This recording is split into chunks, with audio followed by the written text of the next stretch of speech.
Recording the session. Perfect, perfect, perfect. Welcome, everybody. Today you are here with two leaders in the field of education and early childhood education. We've got Kate Browne coming in from Skyline College, and Kate is a leader in many ways in education. She not only leads at the campus level, but she also is part of Academic Senate and has been a leader in Academic Senate. In addition, she is also basically, she works with the Commission on Teacher Credentialing as the representative for ECE, Early Childhood Education within the community college system. We are thrilled to be here with Kate today.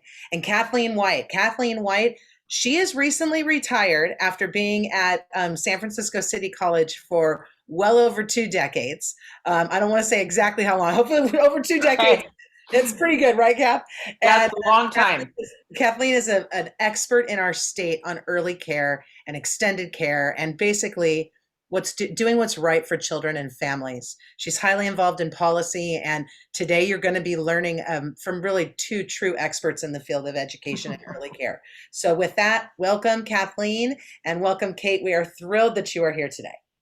Thank you. So let me get started. My only challenge is occasionally I have tech issues, so just be patient. I think I'll be able to do this. And we're going to start our PowerPoint, and I'm going to introduce what we're going to cover in a little bit more detail. And just ignore all my open screens here because it's pretty scary. So we're glad to be here with you.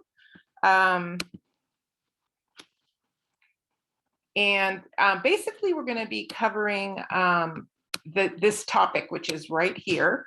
We have about 50 minutes, so we're going to go through kind of our key issues that we're covering, and then we will have some time for reflection. Hopefully we'll have some time for questions. So Renee and Leah just introduced us. I'm Kathleen White, and you see Kate Williams-Browne also here. She's waving. And so we're really happy to be here, and we're going to try to do this efficiently.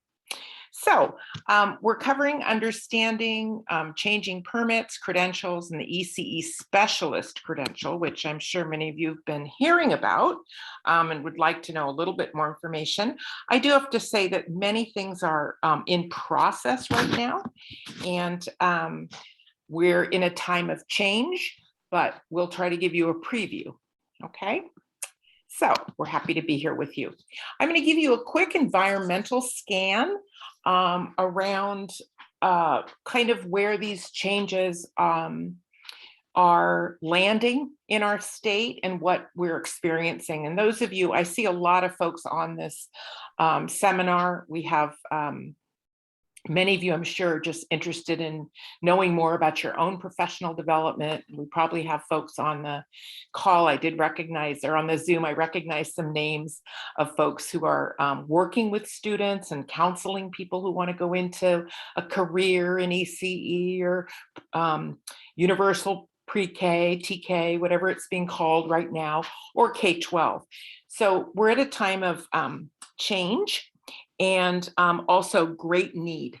So in terms of an environmental scan, I think everyone on this Zoom knows we have a critical and unrelenting teacher shortage across all grade levels, ECE, TK, K-12, and you know, there's a projection that we're going to need 8,000 to 11,000 new transitional kindergarten or universal pre-K teachers by 2025, which is really right around the corner. We're almost in 2022 right now. We have shortages right now of substitute teachers, special ed teachers, preschool teachers, STEM and CTE teachers in key subject areas.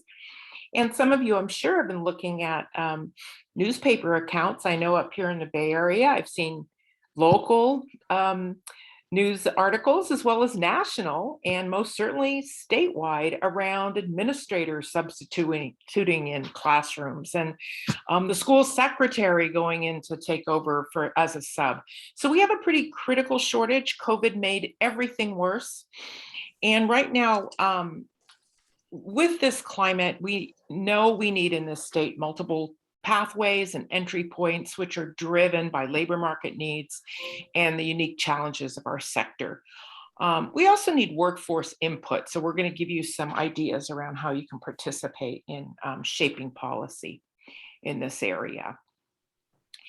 The need for high quality instructors for our children here in California has to be paramount. However, we really have to focus on the fact that our future teachers need more support, especially at earlier stages of teacher development. So many of you here at Teach for LA are probably in your earlier stages of teacher development. I'm sure this statement is, you know, hitting home with you, that it's not such an easy sector to enter. The standards are, as I said, changing, but it can be very complicated to understand. The terminology and the vocabulary is complicated. So we really need guidance and help, counseling, advising, really people power to help bring this vast number of teachers into the workforce. We need equity and diversity in our workforce. So we need teachers that match the students in the classroom. And we really need to have an equity lens when we're weighing how we're doing in this area. Because cultivating and growing a diverse workforce takes diverse strategies. We can't keep doing the same old thing because it really hasn't been working. Our teacher workforce is not as diverse as our children in our classrooms, and we know that has impacts on learning. COVID exacerbated shortages. Many of our teachers retired. You know, I retired, and it says older teachers, and so, you know, I'm only 21, but I did choose to retire.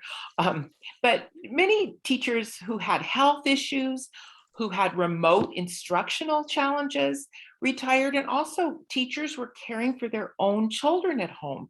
And this has to be, you know, lifted as a reason why it was so difficult over this last year. I want to go in quickly to the child development permit proposed changes, because I'm sure some of you are interested in that. And then I'm going to turn it over to Kate, who's going to talk about some of the other changes that are being proposed. And Kate, I think your screen just went black. You're still here, right? Yes, I'm here. Yeah, your screen went dark. So that was weird. We have a lot of internet issues up here. Too many people are working at home. So I'll start off by saying the child development permit has also some proposed changes, and we're kind of roping all these together because we know many of you on this Zoom, as I said, are either helping students or you yourself are in a pathway, and you're probably trying to decide what the changes are going to mean for you. Right now, there is a proposal with this latest round of changes to change the child development permit in the following ways. And I'll summarize some of the changes, and we'll have a chance to discuss this later, and you can ask questions. But right now there is a proposal to eliminate the assistant teacher level, and that's the entry level band of the permit. That's the one where you could have entered at 6 units. I think it is a bit controversial that level is being eliminated. I know at our college that level had the largest number of applicants. So that is a proposal. There's also a proposal for the next level at the permit, which is associate teacher, to be supervised by a teacher level permit holder. That's a new proposal. The teacher level, they're in the changes is that they must obtain a 2-year AA or AS degree within a specified time and complete 210 hours of clinical experience. And Kate can tell us a little bit more about what the discussions were around clinical experience, because she's going to talk about the 2 higher levels, and they both have that clinical experience definition in there. And then at the master teacher level, there is a proposal that master teachers possess a BA or BS degree with options Some of the standards were included coaching support and also this completion of 210 hours. Now, these are all proposals. And Kathy, yes, and Kathy, if you want to leave this slide up for just a minute, I'll sure, make a few comments and then absolutely. we'll move it to the other levels. Okay, So as the community college commissioner to the Commission for Teacher Credentialing, I have found that my job is not exclusively at all about early childhood education, but in fact became a bigger piece of my work on behalf of all of you here today because of the child development permit, which is not considered a standard teaching credential, but is administered and supported by the Commission for Teacher Credentialing. And that permit, which was built in the late 90s, was set up with 6 levels. So you can see 4 of them right here. And we'll talk about the other 2 in a minute. The reason it was set up to have so many levels, which is so different than an elementary credentialed teacher, was because early childhood is primarily teaching teams, and we have such a diversity of program types that the idea originally was to combine both state-funded, federally funded Head Start programs and private programs to all be able to sort of use the same permit. That didn't really come about, but just so that you know that it had all of those levels. And one of the challenges of that was, as those of us in early childhood wanted our younger citizens to have a free and public education and to be fully bridged and involved with the public education system and therefore supported by the state, is that we always got a lot of resistance because there were so many levels. So what we did was we had a statewide working group that had early childhood people, had kindergarten people, elementary school people, had people from both family childcare, private childcare, public childcare, all together trying to say, if we were to revise the permit, what would we do? And one of the things that we noticed was, with both an assistant and an associate teacher level, there were many schools that didn't use both, and also that found themselves in a situation where they might give responsibilities to someone, but still only hired them at the lowest level and therefore for the lowest pay. So one of the things that this work group did was to try to say, we would like to look at having fewer than 6 levels. And what the group tried to start looking at, particularly with the elementary school teachers saying, oh my gosh, your teachers have a complex job, just as complex as ours. So even though our class size is bigger and we don't have as many teaching teams, your work is just as valuable. So what we did was, in a sense, we eliminated the assistant teacher level so that the associate teacher would be on a par with an elementary teacher's aide or paraeducator. Then the teacher would be the one who was supervising the classroom most of the time. And therefore, in the world of K-12 work, though that student teaching practicum was always called clinical experience. In other words, hands-on classroom work with children. And so we sort of refined that teacher position.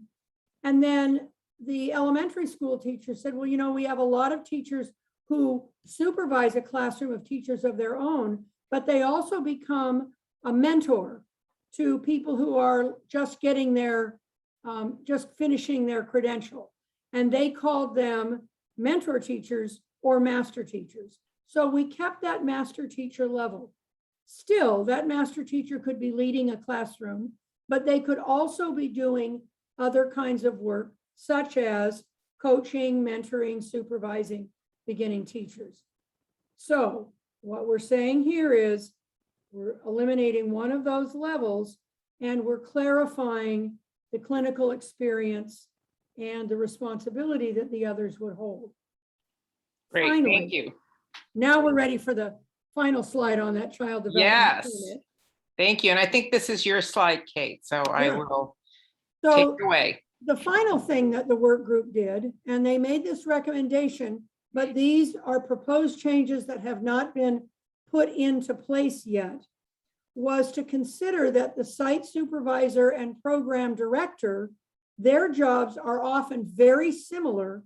And once again, we were finding that in the field, depending on, you could be hired as a site supervisor, given all the jobs that you needed to be a program director across many sites and still have a lower wage. So our suggestion on this one is to have one, not two, instead of having a site supervisor and program director, to consider it a director similar to an elementary school principal. Now, these are proposed changes, and the reason they didn't go into effect was because after 2018 into 2019, there was work done at the commission to look at if we wanted to bridge early childhood and elementary, where else would we go? Well, one thing we realized is that all of K-12 is set up in a circumstance where there are teacher performance expectations and assessments that each of the teacher preparation institutions need to put into their coursework. Early childhood didn't have that. The permit only had the names of courses or number of hours that you needed to be with children. So what that next work, so these proposed changes to the permit were sort of set to the side for a moment while we could look at how could we make these courses and hours of experience, that system, be able to talk to the K-12 system with performance expectations and assessments. So that work in 2019 and into 2020 was trying to take the teacher level of the permit. And for all of you that are taking those courses, look inside those courses, work with primarily community college institutions, but not just those institutions, and try to describe what should teachers know and be able to do at these different levels. But they started with the teacher level, because remember, we were thinking, if you're a teacher of a classroom and you're leading a classroom, it is equitable, even if the jobs aren't identical, between being a primary school teacher leading a classroom and a preschool teacher leading a classroom. So that's sort of a thumbnail sketch to what now we get to. Dun, dun, dun, dun, dun, dun. Yes. That's the early childhood story in the state of California, as described by the permit that is looking at revising itself so it can bridge with the system of K-12, which the state knows much better. So Kate, you're gonna, we have the next slide and you're still on the hot seat here. Oh, okay. Kate is going to give us both an overview and a description of this new ECE specialist credential that's actually not new, but it's resurrected. Yeah. So here we go. So we've got that child development permit. We have a multiple subjects credential. We also have a system that starts doing something called Transitional Kindergarten, optional. So some districts decided, some schools decided they would offer a transitional kindergarten for a classroom of children who were turning 5 in the fall of that year only. So what were they going to do? Were they going to quickly do a new one? No, All they did was to say, if you already have a multiple subjects elementary credential, you can just go ahead and teach transitional kindergarten. The problem with that is, and most of you already know this, is that young children aren't exactly the same as older children. They're in a different developmental stage in their lives. And that was recognized in special education. Special education had a particular credential called an early childhood special education credential. But there really wasn't anyone, California didn't have that. What California did have was an early childhood education specialist credential that was available as an add-on to the multiple subject credential. And that's when the commission said, wait a minute, maybe it's time now to look at a pre-to-3 credential. In other words, a credential that included that part of the early childhood area, preschool, clear through primary or second or third grade. The early childhood specialist credential exists now and is within the commission's current authority because it doesn't require legislation to implement it like it would if the state decided to have just a preschool credential. For instance, it'd have to go through all the legislative hoops to do it. But this was already on the books. And that's when the commission said, look, don't you think we need to create this, take this early childhood specialist credential and make it as a valid base teaching credential that then would allow both these systems, both the early childhood child development permit system and the elementary school system, to be able to start to address this huge need that Kathleen was talking about by creating this early childhood specialist credential that would define the teaching performance expectations and assessments. And each group could then say, what do I already know? And what am I still missing? What do I already know? And what am I still missing? So this proposed pathway would let current child development permit holders, they'd have to have a bachelor's degree because all credential holders have to have bachelor's degrees, but could create some subject matter preparation in early literacy, early numeracy, dual language learning that you would need if you were going to also teach K-1-2. At the same time, multiple subject credential holders know that part, but what they don't know is how to teach young children in developmentally appropriate ways. So what they would need to do to get that specialist credential would be to look at what do they need to learn in early childhood methods and pedagogy in order to be able to teach preschool. So that really sort of captures, in a sense, this is a credential that would capture what people already have and what they need to complete it.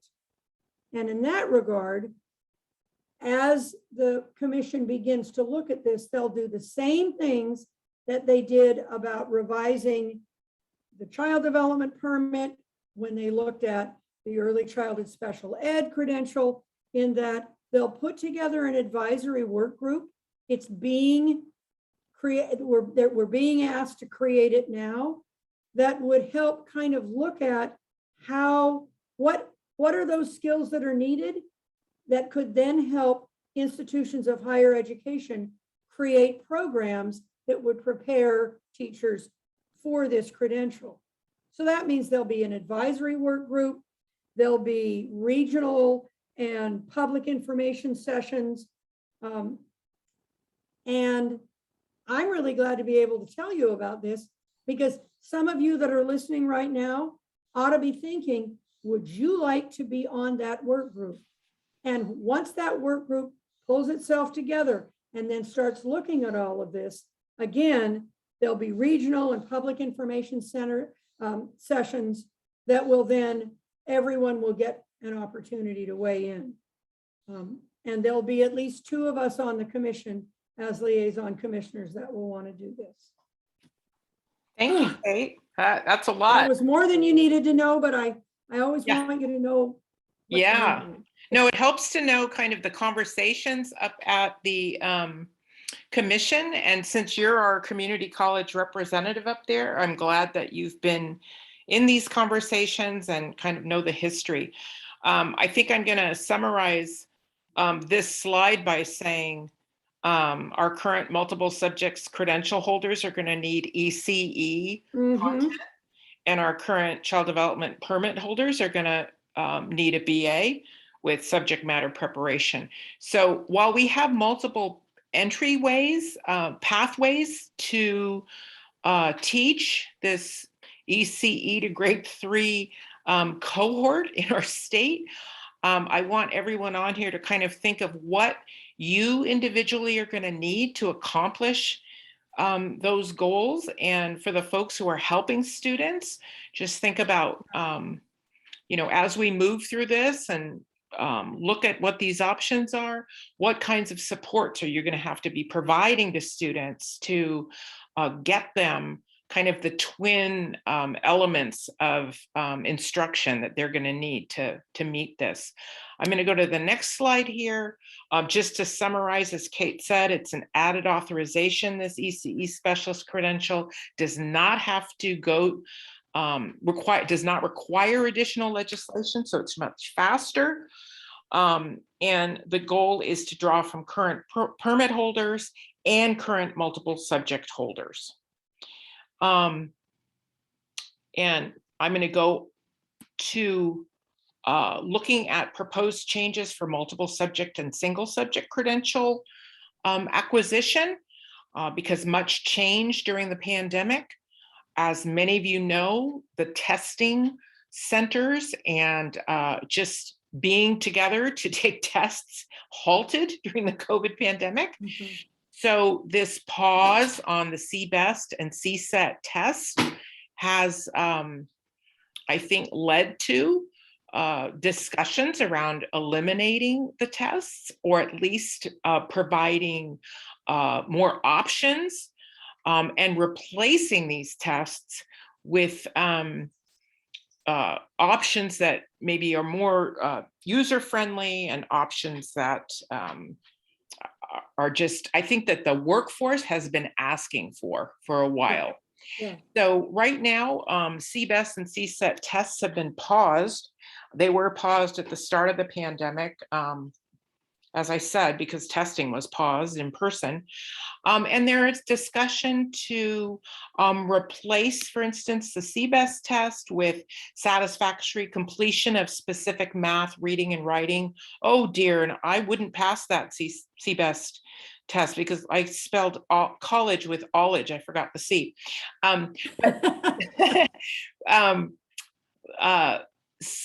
Substituting a grade in these key math, reading, and writing courses rather than having to take another test. I think most of you would agree that that does make sense. If you can, you know, get a B in a writing course, do you really need a CBEST test?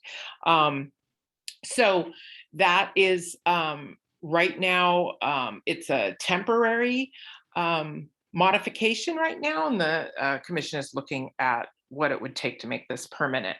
There's also discussion around eliminating CSET tests. And right now we have had CSET test waivers. If you take certain courses, you're able to waive these tests.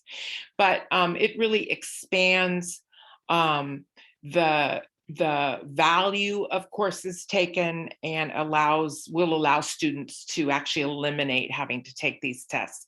I'm sure that no one on this Zoom is sad about this change. Most students are very happy to not have to take tests. We know that these tests have disproportionately impacted students, that some students in specific groups have traditionally done worse in these tests. And it has to do with test anxiety and all kinds of, you know, is the test bias, et cetera, just the situation of taking the stress of taking a time test. And also the test costs money. And every time you had to take it over again, you have to pay over again. So there were a lot of concerns around testing.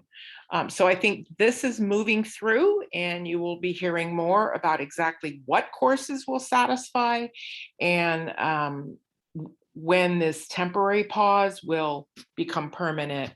And there are some discussions because right now, multiple subject credential holders, people who teach elementary school, have to take certain classes.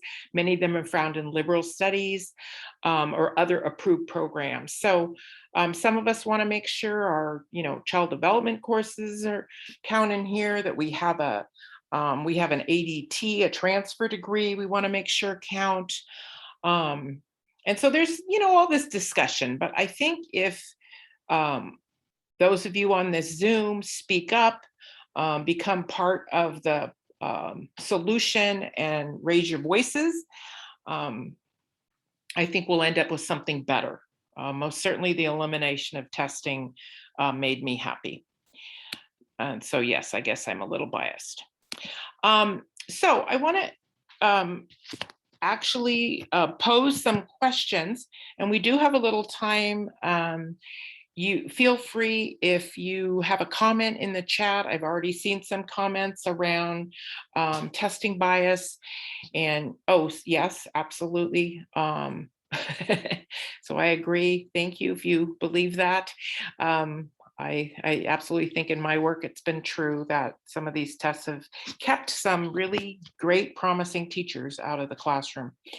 So I have some questions that maybe Kate and I can just go over. Kate, feel free to add some commentary, and then in a bit we can open this up for questions. So some of the questions of the things that we've proposed, the changes to the permit system, the new credential, as well as some of the modifications to elementary and high school teachers and what their requirements are. The questions I have are, do you think it's going to result in a more diverse workforce here in California? And are we employing enough new and different strategies to ensure new and different results? And I say that because we have a critical teaching shortage right now. So we really need to be thinking outside of the box in terms of recruitment, pathways, support. Doing more of the same is not going to bring the numbers of teachers we need into the pipeline. I also want you to think about if our sector is supported at all points. Do we support folks who want to be teachers when they're in high school? What about when they're in middle school and they say, I might want to be a teacher? How are we supporting them to go into those jobs? Community college, what kinds of supports are they getting? Do students need more? Four-year colleges, credential programs.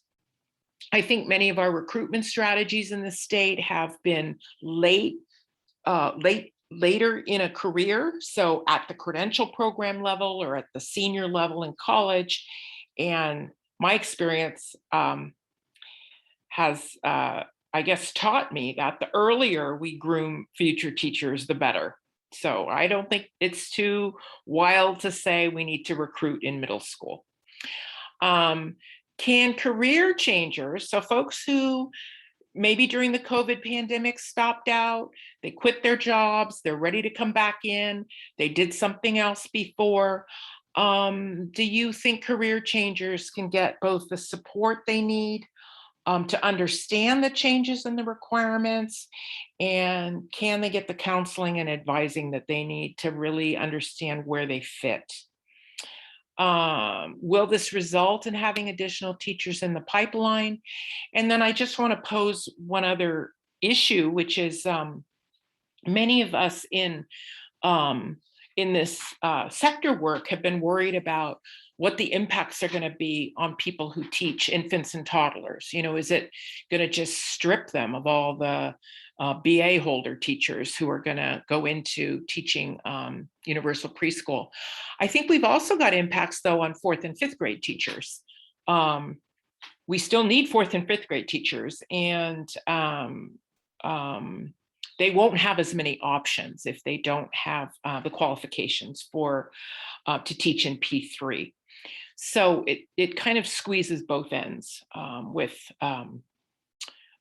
limitations. So those are just some of the questions. Kate, do you want to comment on any of these questions? And we are getting a lot of comments in the chat, which I'll take a look at when you're talking. Oh, Kate, I think you're muted. I think the idea of diversifying our workforce is critical. And at the same time, what's challenging is that balance. I don't want to call it a conflict, although all conflicts are predicaments that have opportunities. So it's like, so I think that trying these new and different strategies could ensure some new results like this. If what we know is that our society and our state support schooling, and credentialed teachers get better salaries and working conditions typically than early childhood, in part because society agrees that it matters and it's important, which means that every individual school district not only has a focus on the children that are in that school, but also the teachers that are working in that school. And what they do is they set up, in conjunction with their unions and their school boards, they set up what's called step and column, which is a salary schedule, which helps all teachers see, this is what I get when I first start, and when I get more experience, or I get more schooling, I get more knowledge, I get more education, I can see how I can make this a career and move forward in the career rather than it just being a job. And so I think as we look at bringing early childhood education, having the validation and acceptance that early childhood education is part of our state education setting, by establishing a credential for that, we put our early childhood teachers in that same category. Society accepts it, the government accepts it, it's public education, and it's not just the diverse workforce, but it's the diversity of our children that then gets better addressed, because every child then gets a free and public education, even at the preschool level. Whereas now, if you're looking for a high quality early childhood education experience, and you are looking to pay early childhood teachers a living wage, there's about this many schools that do that, and about this many children whose families can afford to send them there. And that's just not equitable. Mm-hmm. So I think those first two questions are really important. The other thing is that if we want our children to have teachers that understand children, that come from the communities the children are in, including men and women, it has to be a field that it has a reasonable salary and also a career ladder, so that you can make it a career, not just a job you do for a year or two. So I think that, I mean, that's the one part there. I think of all the things that the questions you asked about, is our sector supported at all points? For many, many high school kids, even when they take careers in their careers, there's a career education class for high schoolers. Very often, teaching isn't part of it. They're looking at all the other careers they could have. And it doesn't even occur to anybody, sometimes including their own teachers, that what they ought to be doing is helping those kids see themselves as teachers. Right. So I think that's a big area to develop. Community colleges of all the institutions of higher education have the highest level of degrees and certificates in early childhood education than any other level.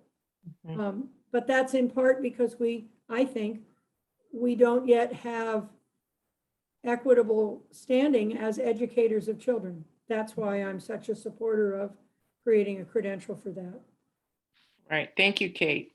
I'm going to lift a few of the questions in the Good. chat by saying that for many of your questions, the answers are not quite known yet.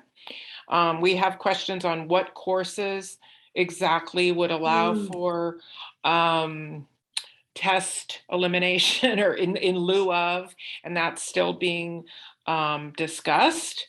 The other, I think, issue, I see a very knowledgeable counselor on here. I'm going to embarrass her and say Eva Costa from Cabrillo is on here, who's been counseling students for a long time. And we need many Eva Costas, because getting a student, you know, a career changer or someone who already has a BA and they have to go back and make sure that they're doing the right thing to get a credential. It's one thing to counsel people from the beginning forward, but we do a lot of remediation and a lot of counseling for people who've had other careers and who have degrees in other subject areas. And so that takes counseling, and it takes advising, and it takes folks to say, yes, you took this class and this would count. This one you have to, this doesn't count. It's kind of labor intensive. And I think everyone who's done that knows. So I'm just looking at the chat, and some of you are asking very specific questions. So in terms of the CBES, right now it is paused. So it's going to be up to each university to really look at what they'll take in lieu, and it's still being decided. And this has to do more with COVID than it does with these changes right now, because the tests were paused. I also saw a lot of questions around, if I have a master's degree, what am I going to have to do? That has not been discussed. So I would imagine, Kate, that in the spring, when this committee comes together, things like, I have a master's degree, do I need to go back and take courses, will be part of the discussion. Again, these are proposals. And it's a time of great uncertainty, but also there is some excitement about positive changes that could happen. Well, and Kathleen, I know that there have also been some questions about things like, how can I get my field work hours when I can't even get into a classroom? Right. And that has certainly been an issue for all of the teacher preparation programs, because first the programs were totally closed, then some of the programs were partially open, but only for people who were employed. They weren't allowing what they called visitors, which is certainly what happened at the community college level. And what the commission was able to do, both in 2021 and in 21-22, was to offer more flexibility for teacher preparation programs to be able to offer alternatives. They aren't the same, right, but alternatives to students getting actual fieldwork hours of credit. I know in my college, and what we did was we took that flexibility and really maximized it by having lots of online Zoom work with mentor teachers that were coaches, with small groups regularly. We also had, it's really interesting to do Flipgrid about a small group time that you've created in for literacy or numeracy, and that the children that you're filming are actually your cousins, your neighbors, your dog, or stuffed animals. It's been really, I mean, so truthfully, there's no direct substitution for direct hands-on experience, but lots of programs that have taken that flexibility so that the teacher pipeline wasn't completely closed. right. The other question that I saw, Kathleen, and it's just really hard to answer it, but I mean, it's hard to say, but it's true, that the K-12 system is not for working parents. The K-12 system is for children. And so school gets out at 2:30 or at noon. And what working parents have had to do all along is find something safe, sometimes entertaining, hopefully educational for their children while they can finish work. That hasn't changed. High school didn't suddenly decide that they were going to keep going until 5:30 or 6. And neither did elementary schools, and neither did school classrooms for children with special needs, and neither did kindergartens. Mhm. So as we look at year-round or full day for working families, I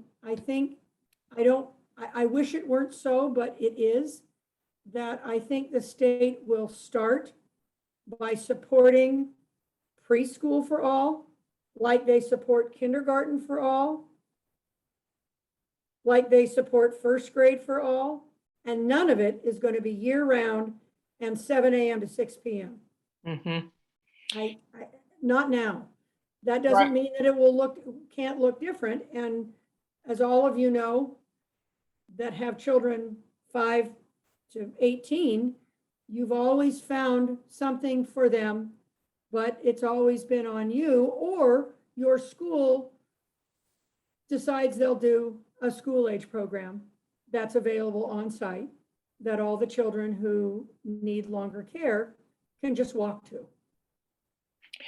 I think, Kate, while you bring that up, I should mention, the extended learning funding in California was expanded by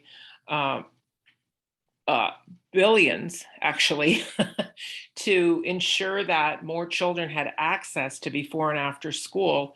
Yes. That was in this current budget. It did pass. One of the challenges that after school programs, though, are having right now is staffing. And we know that just like with early childhood teachers, after school staff are really very often, those are entry level pipeline jobs into credentialed teaching. So it's, they provide great experience, but I'm on an after school committee statewide where we have a lot of employers saying they have the funding to expand, but they can't find the staff.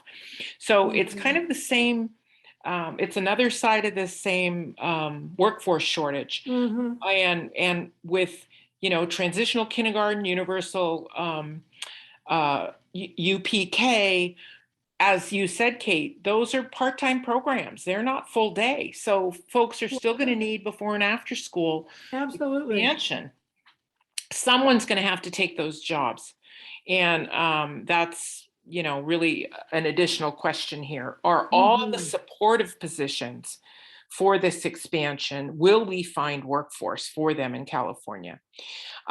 We've got a lot of, I want to bring up this last set, and then we have resources. I think we're right on schedule here. But I do have a lot of comments from folks in the chat about some people have taken their CBEST. Some people are worried if, we don't know what classes are going to substitute.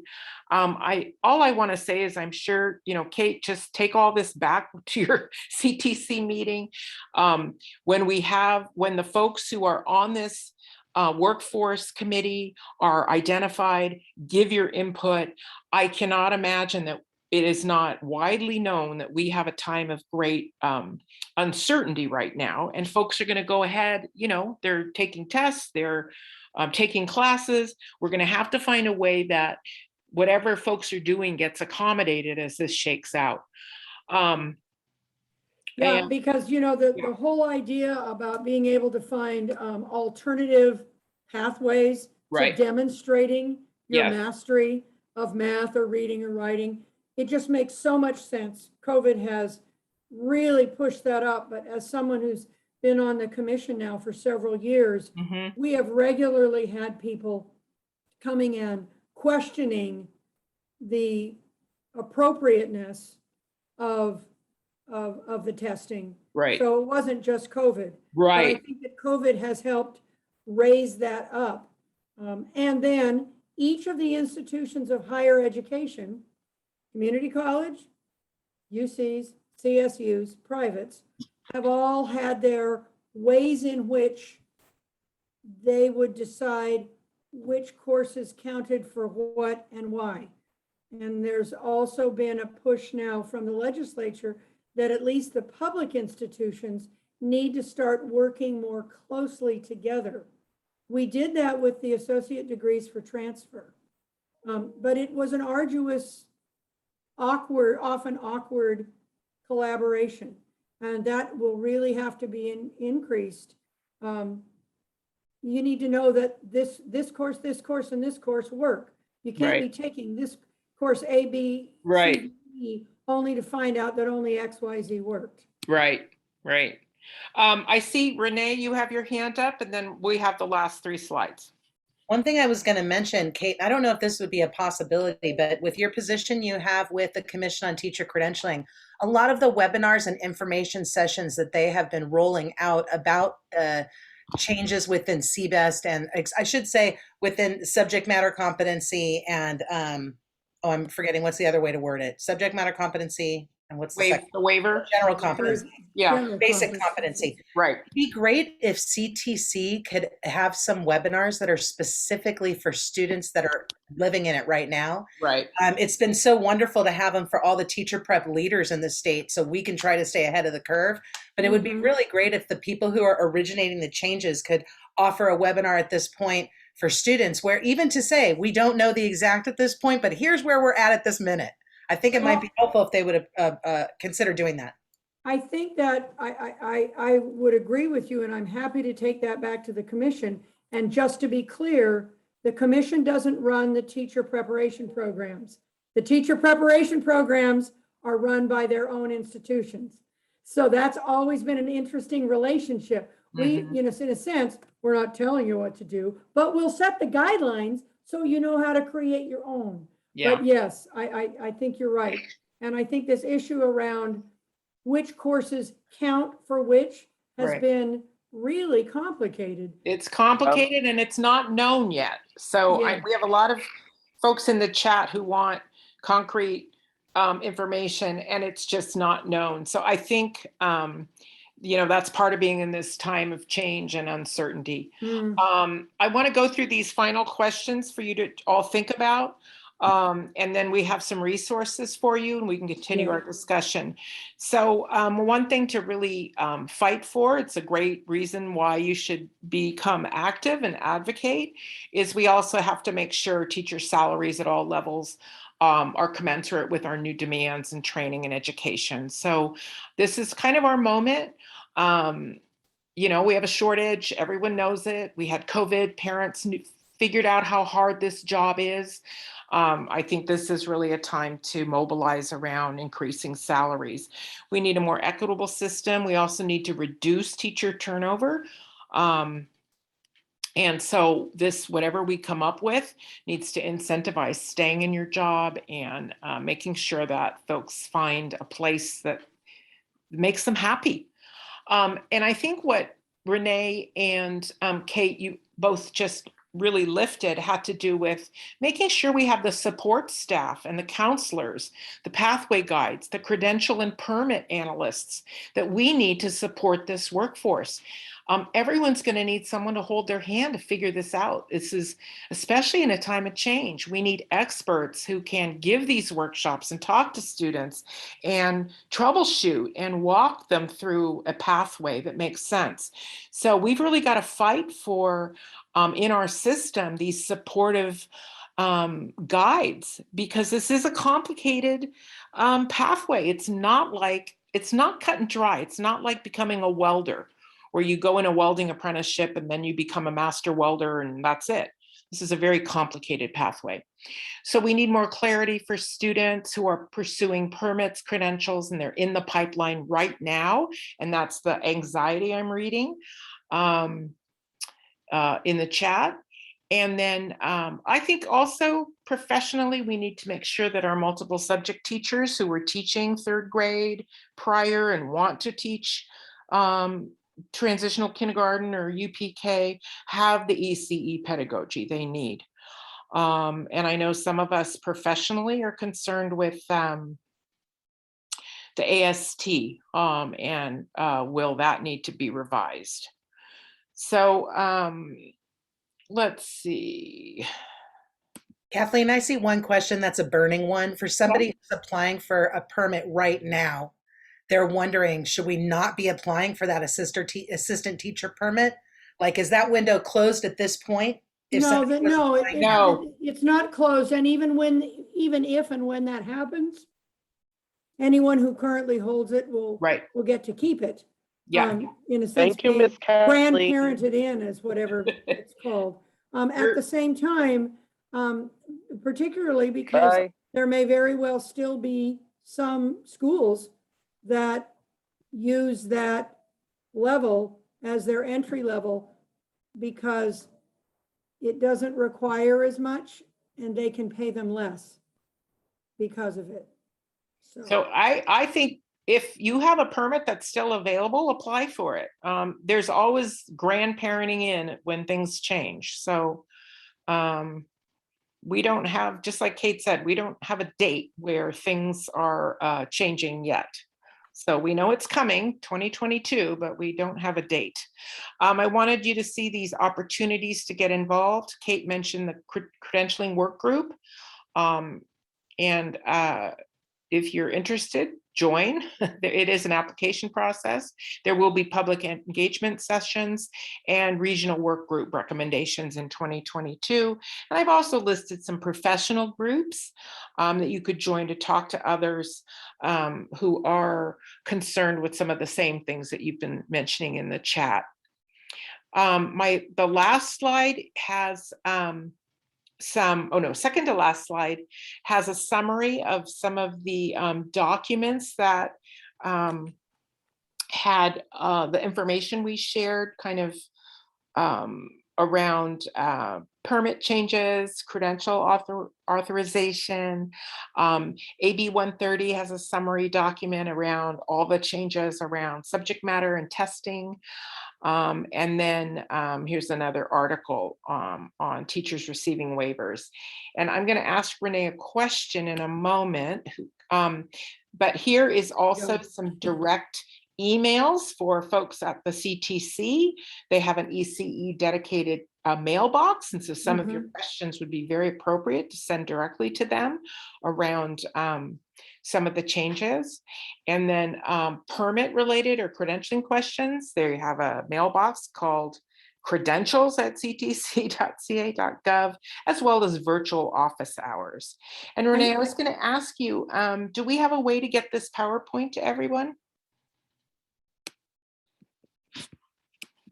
And while she's thinking about that, I just wanted to mention that every county office of education in the state of California has a credentials analyst who should be available for any of the credentials questions and the child permit questions.